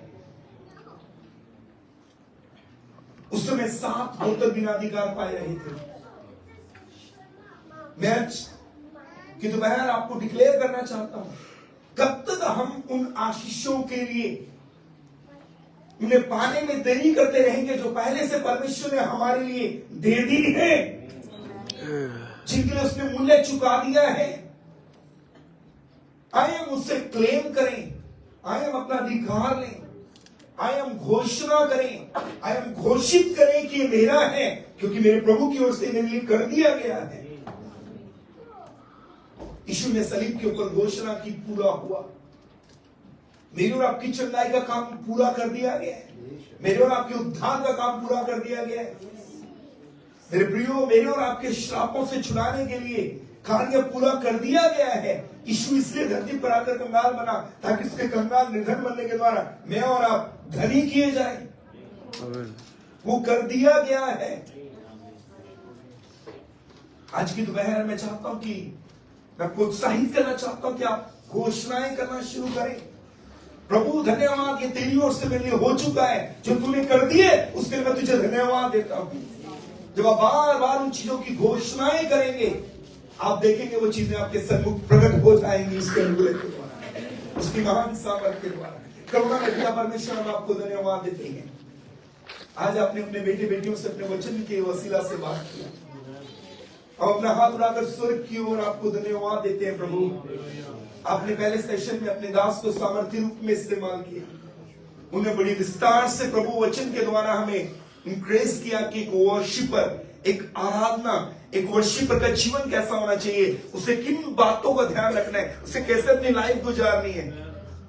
प्रभु धन्यवाद, इस छोटे से सेशन में आपने अपने वचन के द्वारा हमसे बात की कि हम किस रीति से प्रतिज्ञा की, प्रॉमिस की ब्लेसिंग्स को हासिल कर सकते हैं। अनुग्रहकारी पिता, मैं दुआ करता हूं इस समय जितने भी आपके सेवक यहाँ हैं, कलीसिया के मेंबर यहाँ हैं, हर एक को आप आशीषित करें। मैं इनके लिए अपना हाथ स्वर्ग की ओर उठाकर कहता हूं, प्रभु ये जीवंत है, जीत पहले से इनके लिए लिख दी गई है। इनमें से प्रत्येक के ऊपर जीत का अभिषेक है। हालेलुया। प्रभु धन्यवाद, जिन बातों में स्ट्रगल कर रहे हैं, आपने पहले से इन बातों में जीवंत कर दिया है। हम आपको धन्यवाद देते हैं, जीत पहले से इनके हिस्से में दे दी गई है। हालेलुया। हमारे हृदय की विनती और प्रार्थना है, होने दीजिए आज के बाद ये उस जीत में चल पाए और अपने लिए घोषणाएं कर पाए। हम मिलकर आशीष देते हैं इस देश को, इस मंडली को, इस मंडली के ऊपर प्रभु का फैला हुआ हाथ सदा बना रहे। सारा स्तुति आपको देते हैं। धन्यवाद प्रभु, आपने अब तक की सभाओं में हमारी मदद की, आगे की सारी सभाओं को भी आपके हाथ में देते हैं। दुआओं को सुनने के लिए धन्यवाद। और ये विनती आए पिता, आपके पुत्र हमारे उद्धार करता यीशु मसीह के तुल्य नाम में मांग के पा लेते हैं। आमीन। Thank you.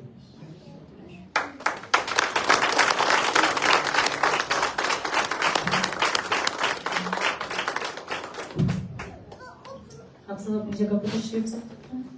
बहुत खूबसूरत कलाम यकीनन इसके वसीला से आज हम सब ने बरकत पाई है। दिल तो करा था सुनते रहे, लेकिन वक्त की किल्लत की वजह से हमें आगे चलना है। तो अभी वक्त है कि एक बार फिर से हम जोरदार तालियां बजाएंगे खुदा के पाकों के लिए और इस खूबसूरत कलाम के लिए। Hallelujah, praise the Lord. हमारे दरमियान पास्टर सुलेमान है, मैं उनसे रिक्वेस्ट करूंगी कि वो सामने आएंगे और कलाम की शुक्रगुजारी के लिए दुआ करेंगे। हालेलुया।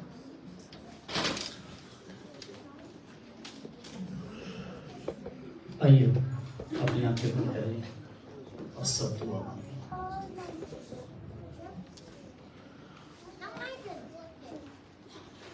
प्यारे बाप, प्यारे खुदावंद यीशु, प्यारे रूहुल कुद्दस, हम तुझे सिजदाए ताज़ीम करते हैं। हालेलुया। रंदिन रहमंदो रहतबीहिम दाबाशतर ज़ुर। तेरा नाम सदा जलाल पाए। हम तुझ उम्मीद में हमेशा कायम रहें। हम तुझ पर हमेशा एतकाद में कायम रहें। तेरा शुक्र अदा करते हैं, तू हमारा सबसे बड़ा सहारा है, सबसे बड़ा मददगार है, सबसे बड़ी बरकत है। खुदावंद यीशु, तू हमारे लिए इस दुनिया में है। खुदावंद, आज के कलाम के लिए, तेरी खूबसूरत खुदावंद जिंदगी की बातों के लिए तेरी शुक्रगुजारी करता हूँ। प्यारे खुदा, तेरी कलीसिया, तेरे बेटे बेटियां तुझ में बढ़ते और तरक्की करते रहे। तेरे कलाम में लिखा है तूने उनका जहन खोला ताकि किताब मुकद्दस की बातों को समझे। मैं दुआ करता हूँ खुदा कलीसिया को कलाम पढ़ने की तौफीक दे और जहन खोल ताकि तेरे कलाम को जाने और समझने वाले तेरी शुक्रगुजारी हो अपने खादमों को जिन्हें तू दूर दराज से लेकर आया अपने नाम और जलाल के लिए इसी तरह इस्तेमाल करता रहे। और जितने खादमे दीन यहाँ पर मौजूद हैं सब के लिए भी दुआ करूँ कि खुदा अपने खादमों को अपने रूह की तहरीक में अपनी मर्जी में और कलीसिया की बढ़ोतरी और तरक्की के लिए इस्तेमाल करता रहे।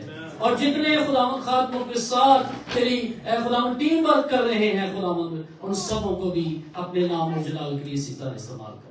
आज की सारी खुदावंद इस खूबसूरत कलाम की बातों के लिए कलाम के लिए हम तेरा शुक्र अदा करते हैं खुदावंद तेरी शुक्रगुजारी तेरी बरकतों के लिए शिफा के लिए नजात के लिए फजल के लिए भरोसा के लिए तेरी शुक्रगुजारी करते हैं यीशु मसीह के पाक नाम से। थैंक यू पास्टर जी, खुदावंद आपको वर्क कर दे। तो वक्त है कि हम अपनी हदियाजात खुदावंद के हज़ूर में गुजारेंगे, उसके दिए हुए में से उसको लौटाएंगे। हम क्वाइट के साथ मिलकर गीत गाएंगे और उस दौरान अपने हदियाजात खुदावंद के हज़ूर में पेश करेंगे। हालेलुया।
नासरी के सिवा मैं तो कुछ भी नहीं, नासरी के सिवा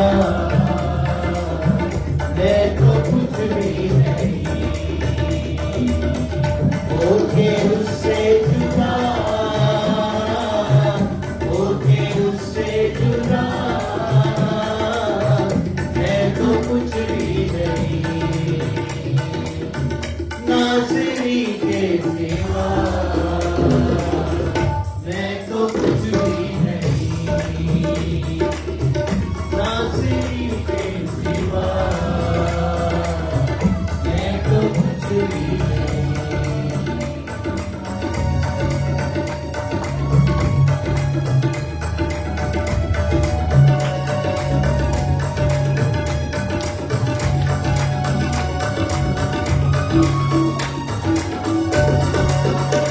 उसकी राहों पे चलता रहूं उम्र भर, बीत जाए यूं जिंदगी का सफर, उसकी राहों पे चलता रहूं बीत जाए यूं जिंदगी का सफर, फज़ल कर तू अता मैं तो कुछ भी नहीं, फज़ल कर तू अता मैं तो कुछ भी नहीं, होके उससे जुड़ा, होके उससे जुड़ा मैं तो कुछ भी नहीं, नासरी के सिवा मैं तो कुछ भी नहीं, नासरी के सिवा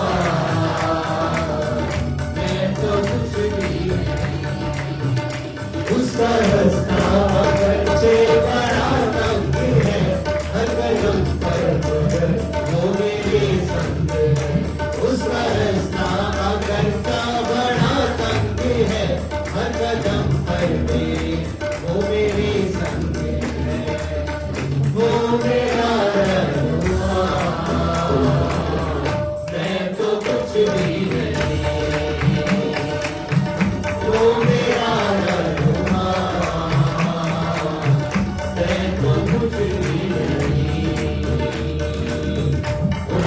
उससे जुड़ा,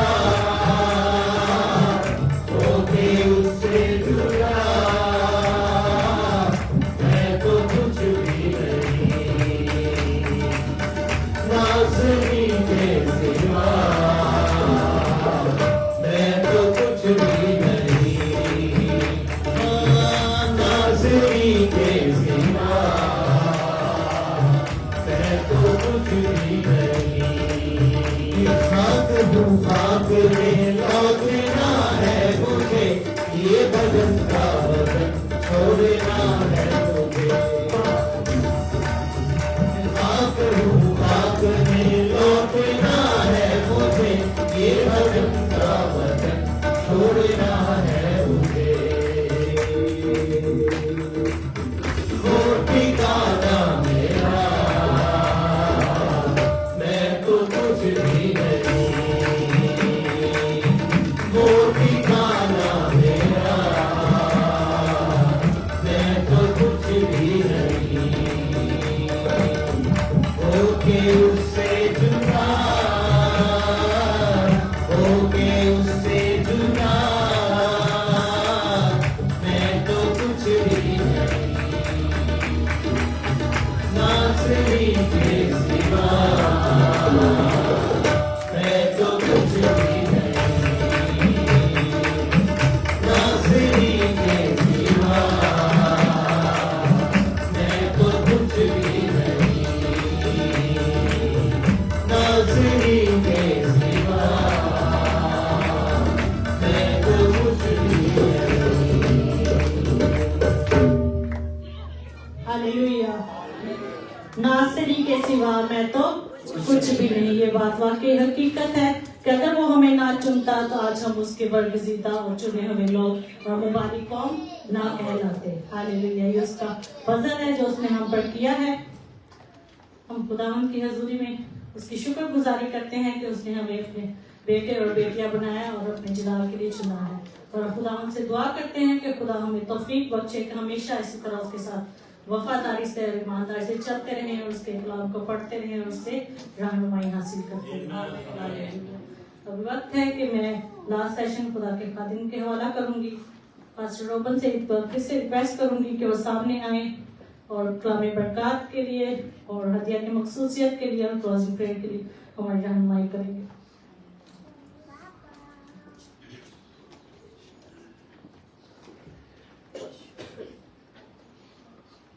हालेलुया, हालेलुया, हालेलुया। मेरा ईमान है कि हम सब ने दोनों सेशंस के उसने खूब बरकत पाई। आमीन, आमीन, आमीन। जस्ट शॉर्टली जो रिपीट करूंगा। First of all worship and second one repeat the word of God. आमीन। हमें खुदावंद के पाक कलाम को दोबारा अपनी जिंदगी में अप्लाई करना है, उसे दोहराना है, ताकि जो हम फ्यूचर डेज अपने लिए चाहते हैं वो उसी तरह से अपनी बरकत को रिसीव कर सकें। आमीन। सो खुदावंद की शुक्रगुजारी करते हैं खुदा के दोनों खादमीन के लिए और खुदा के खादमीन जो इधर बैठे हैं सब मुझे जोरदार ताली दी जाए।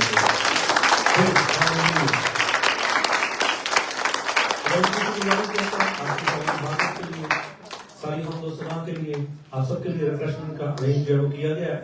आप सबसे रिक्वेस्ट होगी कि आप अपनी जगह पर बैठे रहिएगा। आफ्टर जब आप इसे फिनिश करते हैं तो आप खुदा के खादमीन से मिल सकते हैं। तो जरूर है कि आफ्टर जो लेकिन आफ्टर रिफ्रेशमेंट आप सबको वो यहीं पर डिस्ट्रीब्यूट कर देंगे ताकि कोई प्रॉब्लम ना हो। जो लोग प्रेयर करवाना चाहते हैं पास्टर सलीम से या पास्टर स्मिथ से यहाँ पे बैठे हुए हैं, उनके पास भी टाइम होगा। कल के लिए जो है वो कल मीटिंग का टाइम जो 11 से 2 बजे का है, सॉरी 1 बजे, 3 बजे उसमें रिफ्रेशमेंट ऐड है इसलिए ठीक है 11 बजे का टाइम है। लेकिन कल आप सबके लिए खाने का अरेंज किया गया। आज जस्ट ट्रीट का प्लान है, कुछ रिफ्रेशमेंट इस तरह से कुछ खाने के लिए होगा, लेकिन कल जो है वो आपको प्रॉपर खाना नहीं मिलेगा। तो कोशिश करें, अगर मैं रिक्वेस्ट करूंगा क्योंकि बहनें ज्यादातर वो खाने के चक्कर होते हैं, बच्चों ने आज खाना खाना है, आपके लिए यहीं पर अरेंज किया जाएगा। तो कोशिश करें आप टाइम पर आए, हम अपनी पूरी बरकत को जब खुदा अपने खुदा के हजूर से रिसीव कर सकें। आमीन। कल चूंकि आज जो था आज टीचिंग का प्लान था, टीचिंग सेशन का, आज दोनों खादमीन की वजह से सीखा। कल जो है वो कल चूंकि हीलिंग सेशन होगा जिसमें सरमन भी हीलिंग के रेफरेंस से होगा। और आफ्टर सर्मन जो है, आफ्टर मीटिंग जो है, जो भी लोग दुआ करवाना चाहते हैं कल भी उनके लिए दुआ की जाएगी। आमीन। सो जरूर आप अपने आप को प्रिपेयर करके आए, अपने आप को रेडी करके आए, ताकि हम अपनी पूरी बरकत को जो है वो खुदा अपने खुदा के हुजूर से रिसीव कर सके। मेरा ईमान है कि कल शायद यहाँ पर शायद हमें चेयर्स कम पड़ जाएंगी। आमीन। आज बहुत सारे लोगों की ड्यूटी है, कल चेयर्स कम पड़ जाएंगी, लोग कम नहीं होंगे। तो जरूर कोशिश करें ताकि आप टाइम पर आए और अपनी पूरी बरकत को जो हम रिसीव करने वाले हैं।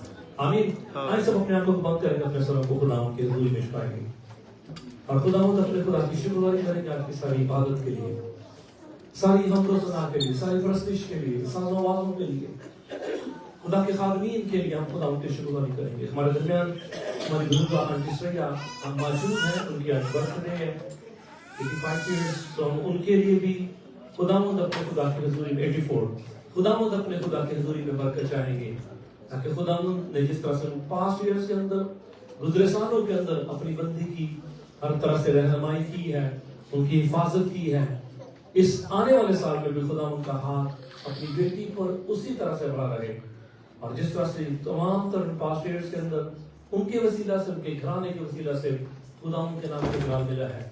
जितने भी टाइम खुदा ने अपनी बेटी को इस ज़मीन पर दिया है, उनके वसीला से हमेशा उसका नाम इस ज़मीन पर इज्जत, बुजुर्गी और जलाल पाता रहे। अपनी आंखों को बंद करेंगे, अपने सरों को खुदा की हुजूरी में झुकाएंगे और हम खुदा अपने खुदा के नाम को मुबारक कहेंगे। खुदा रब्बुल अफ़वाज, लश्करों के खुदा, तेरा शुक्र, तेरी सताइश, तेरी ताज़ीम हो, चूंकि तू भला है, तेरी शफ़क़त अब्दी है और तेरी वफादारी खुदा पुश्त दर पुश्त तेरे लोगों के साथ रहती है।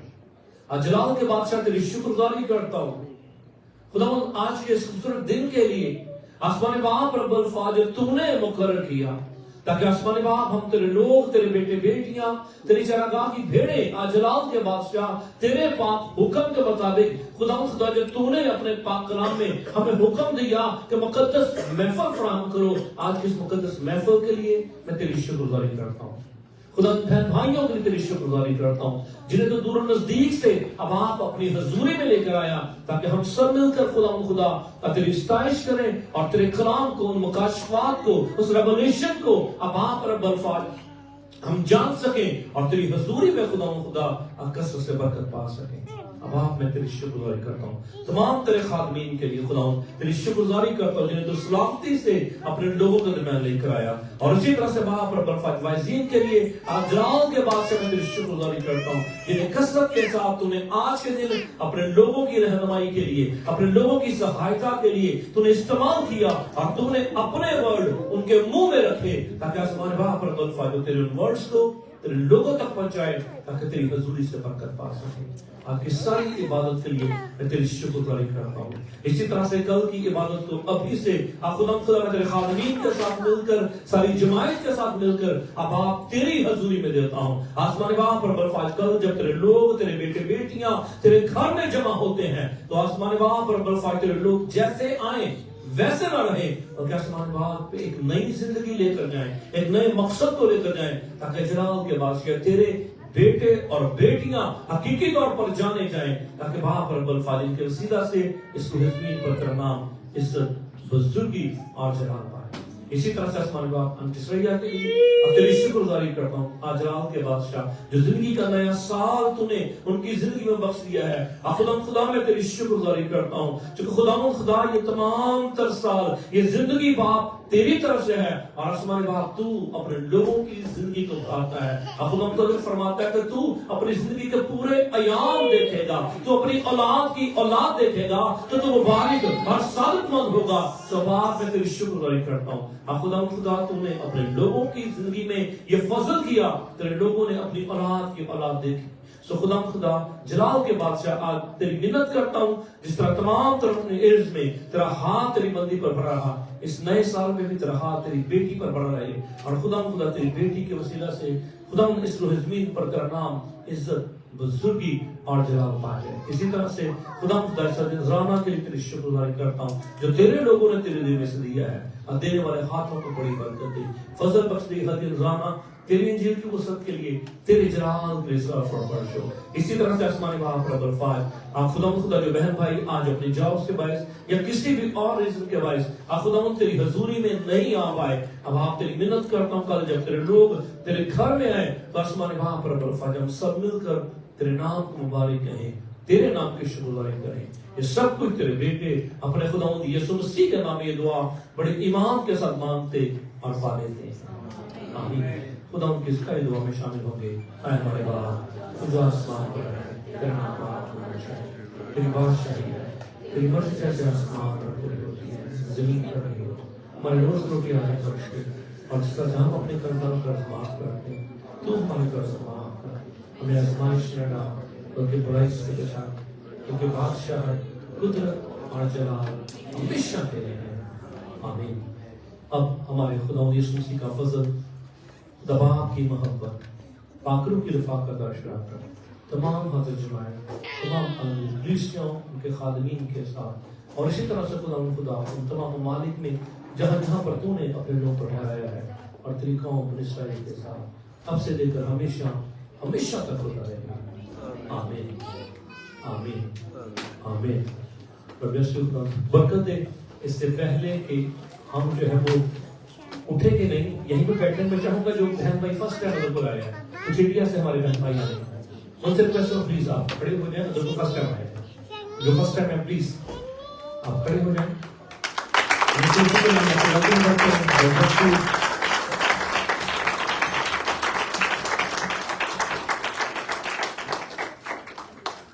रिक्वेस्ट करूंगा वो सामने आएंगी आके सर्वली जो है केक कटिंग की रस्म हम करेंगे। अंकी से प्लीज रिक्वेस्ट करूंगा आप बेटा हाथ दे लेना।